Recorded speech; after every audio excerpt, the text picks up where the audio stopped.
જામનગરના પીજીવીસીએલના અધિકારી વિરુદ્ધ દુષ્કર્મની ફરિયાદ નોંધાવતા ભારે ચકચાર મચી જવા પામી છે।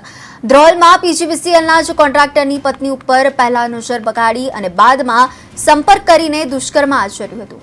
આ સમગ્ર બાબતે ધ્રોલ પોલીસ સ્ટેશનમાં પીજીવીસીએલ અધિકારી વિરુદ્ધ ગુનો દાખલ કરીને વધુ તપાસ પણ હાથ ધરી છે। પીજીવીસીએલનો કોન્ટ્રાક્ટર જેલમાં ગયા બાદ તેની પત્ની કામના બિલની બાબતે અધિકારીને મળવા જતી હતી। જામનગરમાં પીજીવીસીએલના અધિકારીએ દુષ્કર્મ આચર્યું હતું તેવી ઘટના સામે આવી છે અને એને લઈને પોલીસ મથકમાં ફરિયાદ પણ નોંધાવી છે। આને લઈને સમગ્ર પંથકમાં ચકચાર મચી છે। કોન્ટ્રાક્ટરની પત્ની પર જ દુષ્કર્મ આચર્યું હતું। આવી ઘટનાને લઈને સમગ્ર પંથકમાં ચકચાર મચી છે।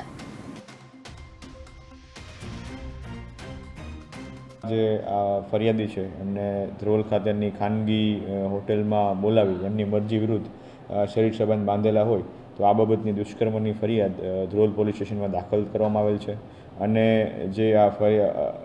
જે આરોપી છે તેના વિરુદ્ધના પુરાવો એકઠા કરી તેના વિરુદ્ધ અટકાયતમાં લેવા માટેની આગળના